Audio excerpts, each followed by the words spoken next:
आज के बाद पूरे उत्तर प्रदेश में एक ऐसा जनसैलाब उमड़ेगा और चलेगा, एक ऐसी आंधी चलेगी, एक ऐसी सुनामी चलेगी जिसमें भारतीय जनता पार्टी के पर खचे उड़ जाएंगे, कहीं भी ठिकाना नहीं मिलेगा। जिसका मैं साथ छोड़ता हूं उसका कहीं अता पता नहीं रहता है। हमारी बहन जी जिंदा, इसका जिंदा मिसाल है।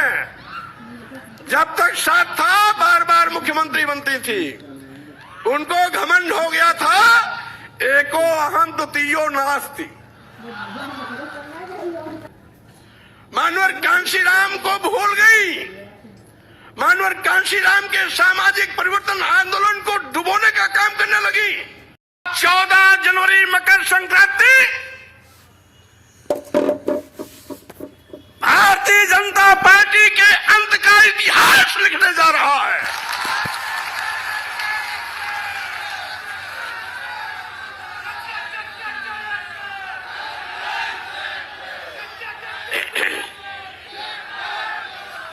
आज भारतीय जनता पार्टी के वो बड़े बड़े नेता जो कुंभकर्णी सो रहे थे,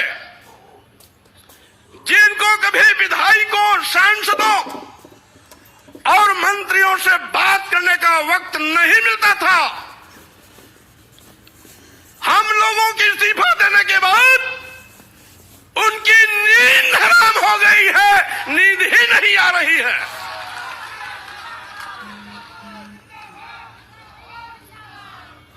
और साथ ही साथ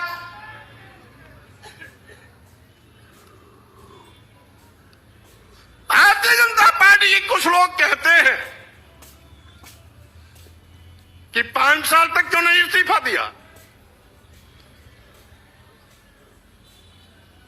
और साथ ही साथ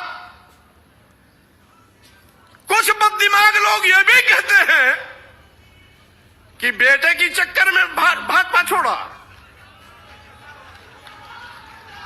मैं ऐसे लोगों से कहना चाहता हूं, भारतीय जनता पार्टी के लोगों ने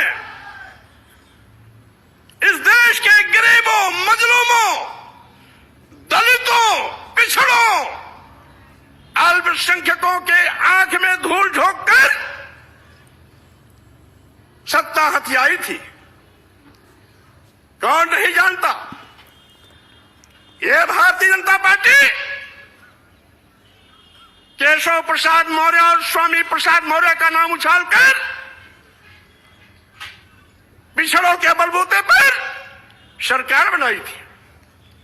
चर्चा किया था मुख्यमंत्री होंगे या तो केशव प्रसाद मौर्य या तो स्वामी प्रसाद मौर्य। पहले गाजीपुर से स्काई लैब उतारने की कोशिश की गई। स्काई लैब यहां आते आते बीच में ही ब्लास्ट हो गया। दूसरा स्काई लैब गोरखपुर से लाकर के मुख्यमंत्री की कुर्सी पर बैठा दिया और पिछड़े वर्गों की आंख में धूल झोंकने का काम किया।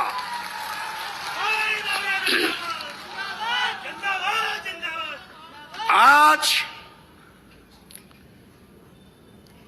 सरकार बनावे दलित और पिछड़े और मलाई खावे वो लोग अगड़े 5% लोग। मैं कहना चाहता हूं, आप कहते हो नारा दे रहे हैं 80 और 20 का, और मैं ये कहता हूं 80-20 नहीं, अब तो होगा 15 और 85 का। 85 तो हमारा है, 15 में भी बंटवारा है।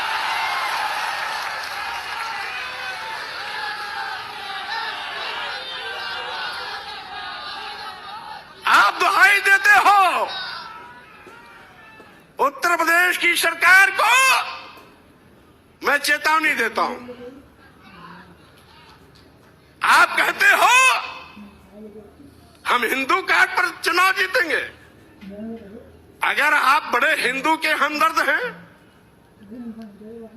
तो अनुसूचित जात, अनुसूचित जनजात, पिछड़े वर्गों को भारतीय संविधान के अंतर्गत जो अधिकार देकर के आरक्षण की व्यवस्था दी गई,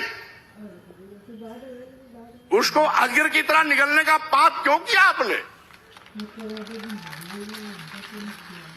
अभी अभी 69,000 शिक्षकों की भर्ती हुई, 19,000 आरक्षित पदों पर सामान्य वर्ग को नियुक्ति पत्र दे दिया। जोगी जी, क्या अनुसूचित जात के लोग हिंदू नहीं है क्या?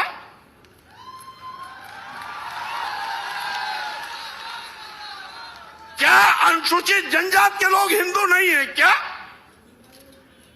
क्या 54% वाला पिछड़ा वर्ग हिंदू नहीं है क्या? और अगर 23% वाले अनुसूचित जाति और जनजाति के लोग हिंदू हैं, 54% वाले पिछड़े वर्ग के लोग हिंदू हैं, तो इन 54% और 23% के आरक्षण को आप क्यों निगल गए? क्यों दूसरों को इनका हिस्सा दे दिया? आप बड़े हिंदू के हमदर्द बनते हैं। और यही नहीं, मैं कैबिनेट में था, एक प्रस्ताव आया, बिना एडवर्टाइजमेंट निकाले, बिना आवेदन पत्र मांगे, कैबिनेट में चिकित्सा शिक्षा विभाग का एक प्रस्ताव आया कि चूंकि अनुसूचित जाति, जनजाति और पिछड़े वर्ग के अभ्यर्थी उपलब्ध नहीं हैं, इसलिए इनकी जगह को सामान्य वर्ग से भर दिया जाए। हमने कैबिनेट में करारा विरोध किया। हमारे विरोध पर मुख्यमंत्री ने भी अपनी सहमति जताई। सहमति जताने के बाद भी उस नियुक्ति पर रोक नहीं लगाई। ये हमदर्दी है। नालू में और नाऊंगा वही ना। हमने पूछा, क्या आपने एडवर्टाइजमेंट निकाला? नहीं। तो हमने ये कहा, आपने लिखा कैसे? बने ऊपर एक बार विज्ञापन निकलता, दोबारा निकलता, तिबारा निकलता, और तीनों बार में जब कोई आवेदन नहीं आते तो इस प्रकार की नोटिंग होती। आपने बिना आवेदन लिए, बिना एडवर्टाइजमेंट निकाले, ये लिख करके सीधे सीधे आपने पिछड़ों और अनुसूचित जाति, अनुसूचित जनजाति के आरक्षण के हिस्से की सीट सामान्य वर्ग को दे दिया। यही नहीं, अब तो सरकारी संस्थान भी निजी क्षेत्रों में दे रहे हैं, क्योंकि न रहेगी बांस न बजेगी बांसुरी। यानी जब सरकारी संस्थान निजी क्षेत्र में चले जाएंगे तो आरक्षण देने की जगह ही नहीं रहेगी, आरक्षण अपने आप खत्म हो जाएगा, क्योंकि निजी क्षेत्रों में आरक्षण वैसे भी नहीं होता। तो जोगी जी, मैं ये कहना चाहता हूं, मम्मी कंगा कहाँ है?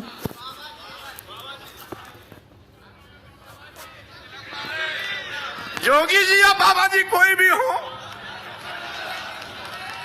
मैं ये कहना चाहता हूं, कंगा मुख्यमंत्री की कुर्सी पर बैठ करके पाप करोगे और साथ ही साथ दुहाई देगो हिंदू की। क्या आपकी नजर में कुछ बड़ी जात के लोग हिंदू हैं क्या? अनुसूचित जात के नहीं है, अनुसूचित जनजात के नहीं है, आदिवासी नहीं है, पिछड़े वर्ग के नहीं है, तो वही 10-5% अगर आपके हिंदू हैं तो आपका खटिया खड़ी बिस्तरा गोल होना तय है, क्योंकि बंटवारे की लाइन आपने खींच दिया है। अनुसूचित जाति, जनजाति, आदिवासी, दलित, गरीब, पिछड़े, मजलूम सब एक साथ खड़े होंगे और 8-10% जो आपके साथ, जिसको आप हिंदू मानते हो बड़ी जाति, वो आपके साथ खड़ी होगी और उसमें भी हम बंटवारा करेंगे, क्योंकि उन बड़ी जातियों में भी कुछ समाजवादी चिंतन के हैं और कुछ अम्बेडकरवादी चिंतन के हैं। इसीलिए साथियों,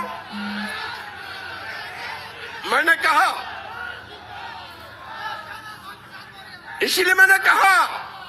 आज का ये जो कार्यक्रम है, अभी तक तो ये समाजवादी विचारकों का जमावड़ा था, अब ये समाजवादी इसके साथ साथ लोहियावादी के साथ साथ अम्बेडकरवादी विचारधारा का भी जमावड़ा का संगम हो गया। और इसीलिए हम ये भी कहना चाहते, बगल में उत्तराखंड में 3 बार मुख्यमंत्री बदल सकते हैं, आप 5 साल इंतजार क्यों किए, उसी को बता रहा हूं। यहां पर इतना जुल्म, जाति अत्याचार, अन्याय हो रहा था। लखीमपुर की घटना, हाथरस की घटना, गोरखपुर की घटना के साथ साथ 2 दर्जन ऐसी घटनाएं हैं जहां एफआईआर लिखने में आपने हीरावाली किया, और साथ ही साथ जहां गोरखपुर 1.5 महीने के अंदर गगहा थाने में 7 हत्या हुई, 5वीं हत्या हुई तो मैं स्वयं मौके पर पहुंचा। मैंने बल्कि ये कहा भी कि हो सकता है उत्तर प्रदेश में कानून का राज हो, लेकिन गगहा और गोरखपुर में गुंडा राज है। मंत्री रहते मैंने कहा था, यद्यपि कुछ टीवी वालों ने चलाया 1-2 बार, ऊपर से रोक दिया गया होगा, लेकिन उसके बावजूद भी थानेदार नहीं हटाया गया और सीओ नहीं हटाया। क्यों? क्योंकि वो जोगी बाबा की बिरादरी वाला था। और मेरे लौटने के बाद जब 2 हत्या और हो गई, यानी 7 हत्या पूरा हो गया, तब जाकर के एसओ हटाया गया और सीओ हटाया गया।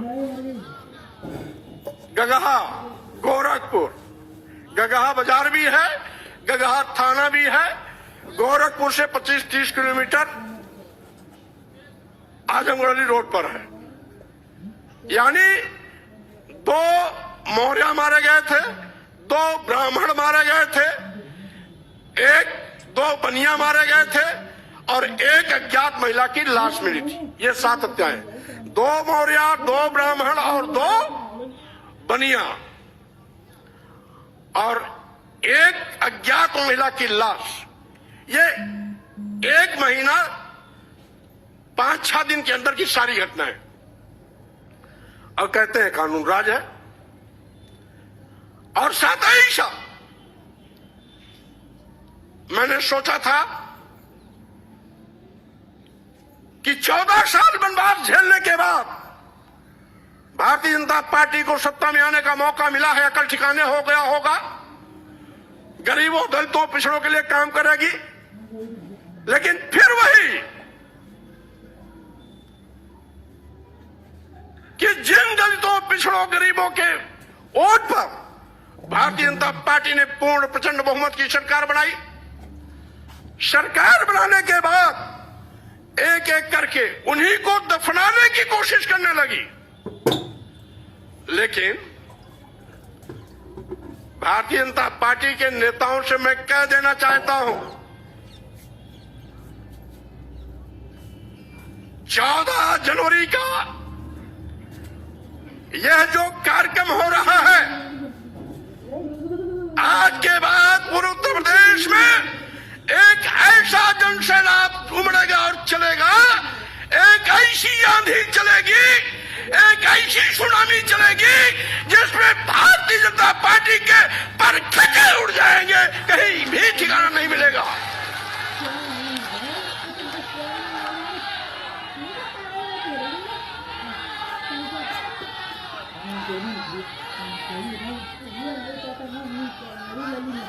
साथ ही साथ मैं ये भी कहना चाहता हूं, साथ ही साथ मैं ये भी कहना चाहता हूं, आदि पार्टी के राष्ट्रीय अध्यक्ष अखिलेश यादव जी से हाथ इसलिए मिलाया कि अखिलेश यादव जी नौजवान हैं, पढ़े लिखे हैं, नई ऊर्जा है। मैं प्रदेश के लाखों लाख करोड़ लोगों का हजूम आपके नेतृत्व के साथ खड़ा कर भारतीय जनता पार्टी को नस्ताबूद करने का काम करूंगा।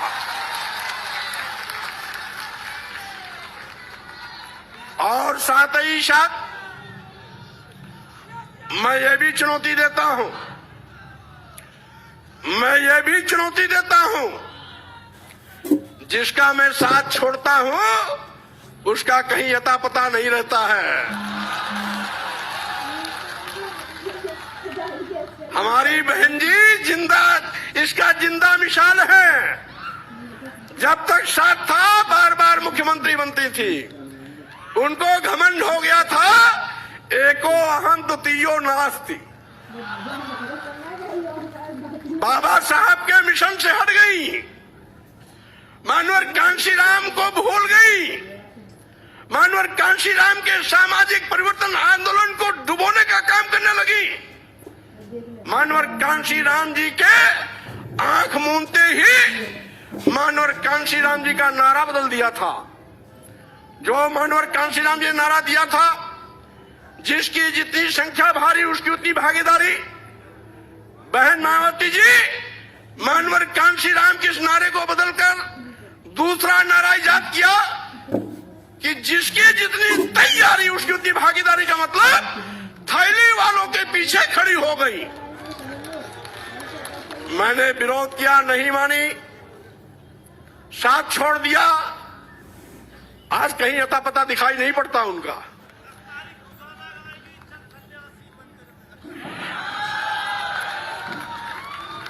और मैं कहना चाहता हूं,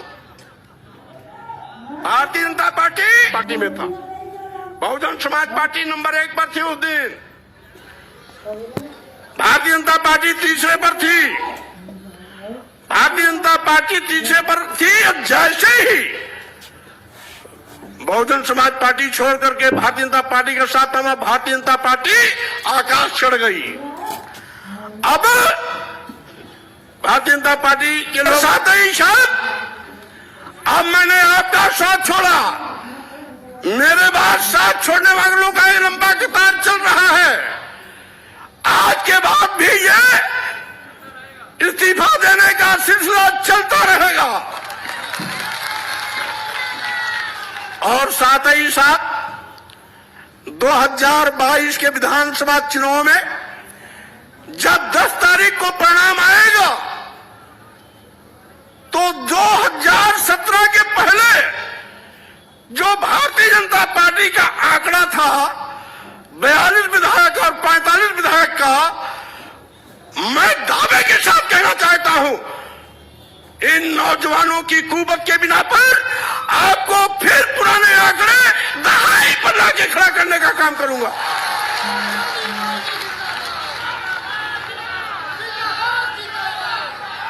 और साथ ही साथ यह सुनामी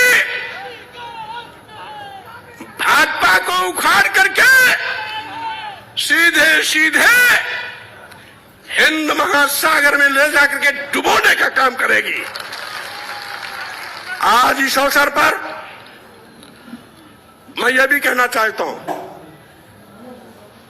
जिसके पीछे लाखों का हजूम हो, आज कोरोना महामारी के चलते निर्वाचन